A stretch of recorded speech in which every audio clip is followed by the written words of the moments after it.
अक्सर ये सवाल मन में आता है ना कि YouTube पर वीडियो बनाने से लेकर वो पहला पेमेंट बैंक में आने तक ये पूरा सफ़र आखिर होता कैसा है। तो चलिए आज इसी पूरे रोड मैप को एक एक कदम करके बिल्कुल साफ साफ समझते हैं।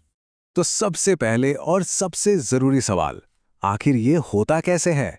एक वीडियो व्यू पैसे में कैसे बदल जाता है? क्या हर लाइक, हर कमेंट का पैसा मिलता है? इसका जवाब जानना बहुत ज़रूरी है। देखिए यहाँ पर एक बहुत ज़रूरी बात समझने वाली है। YouTube सीधे सीधे व्यूज़ का पैसा नहीं देता, बल्कि उन व्यूज़ पर जो विज्ञापन दिखाए जाते हैं, कमाई असल में उनसे होती है। और जहाँ तक लाइक्स और कमेंट्स की बात है, उनका सीधा पैसा तो नहीं मिलता, लेकिन हाँ, वो आपके वीडियो को ज़्यादा लोगों तक पहुँचाने में, मतलब उसकी रीच बढ़ाने में ज़बरदस्त मदद करते हैं। चलिए तो अब आते हैं सफ़र के सबसे पहले और बड़े पड़ाव पर, मोनेटाइजेशन को अनलॉक करना। इससे पहले कि एक भी रुपया कमाया जाए, YouTube की कुछ ज़रूरी शर्तें हैं जो पूरी करनी पड़ती हैं। सबसे पहली शर्त, और ये बहुत बड़ी है, आपके चैनल पर कम से कम 1000 सब्सक्राइबर्स होने ही चाहिए। ये इस बात का सबूत है कि हाँ, लोगों की एक कम्युनिटी है जो आपके कंटेंट में दिलचस्पी रखती है। और दूसरी शर्त है वॉच टाइम की।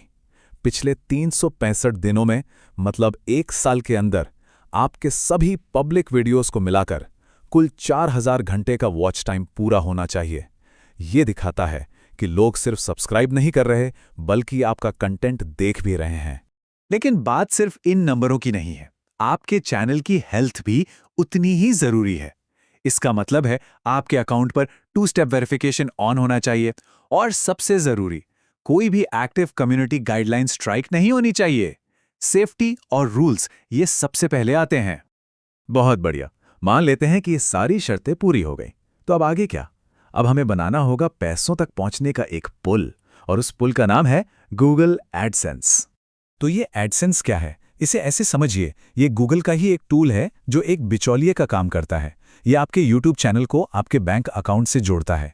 विज्ञापनों से जो भी कमाई होती है ना, वो सब इसी के जरिए मैनेज होती है और हम तक पहुंचती है। जैसे ही मोनेटाइजेशन के लिए अप्लाई करते हैं, ये वेरिफिकेशन का सफ़र शुरू हो जाता है। सबसे पहले एक एडसेंस अकाउंट बनता है, फिर अपनी पहचान साबित करनी होती है, पैन कार्ड या वोटर आईडी से। इसके बाद गूगल आपके घर के पते पर एक चिट्ठी में पिन भेजता है, और जब वो भी हो जाता है, तब जाके आप अपना बैंक अकाउंट लिंक करते हैं। अब जब बैंक अकाउंट जोड़ने की बारी आती है, तो एक बहुत ज़रूरी चीज़ चाहिए होती है। देखिए, YouTube की पेमेंट तो बाहर से आती है, एक तरह से इंटरनेशनल पेमेंट है, तो उसके लिए एक स्पेशल बैंक कोड लगता है, और इस कोड का नाम है स्विफ्ट कोड। ये कुछ नहीं, बस आपके बैंक की एक यूनिक पहचान है जो विदेशों से पैसा मंगवाने के लिए ज़रूरी होती है। और हाँ, ये आपको अपने बैंक से बहुत आसानी से मिल जाएगा। चलिए, अब सबसे रोमांचक हिस्से पे आते हैं। पैसा बैंक में आता कब है? इसका ना एक फिक्स्ड मंथली साइकिल होता है, जिसे समझना बहुत ज़रूरी है। चलिए इस टाइमलाइन को देखते हैं। मान लीजिए आपने पूरे एक महीने में जो भी कमाया वो पैसा अगले महीने की 10 तारीख के आसपास आपके एडसेंस अकाउंट में दिखेगा। फिर उसी महीने की 21 या 22 तारीख को एडसेंस वो पैसा आपके बैंक के लिए भेज देगा, और बस कुछ ही दिनों में वो आपके अकाउंट में क्रेडिट हो जाएगा। अच्छा, एक और ज़रूरी बात, पैसा आपके बैंक में तभी भेजा जाएगा जब आपके एडसेंस अकाउंट में कम से कम $100 जमा हो जाए। अब अगर इससे कम है तो कोई टेंशन की बात नहीं, वो पैसे कहीं नहीं जाएंगे, बस अगले महीने की कमाई में जुड़ जाएंगे।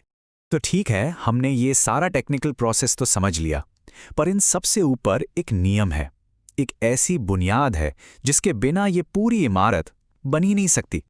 तो सबसे ज़रूरी बात क्या है? वो ये है कि आपका कंटेंट आपका अपना होना चाहिए, ओरिजिनल होना चाहिए। YouTube सिर्फ और सिर्फ मौलिक कंटेंट को ही मोनेटाइज करेगा। किसी और का काम कॉपी करके ये सफ़र कभी पूरा नहीं हो सकता। तो अब ये सारी जानकारी हमारे सामने है। टेक्निकल बातें तो अपनी जगह हैं, लेकिन असली पावर तो क्रिएटिविटी में है। तो सवाल बस एक ही है, दुनिया को अपनी कौन सी ओरिजिनल कहानी सुनानी है?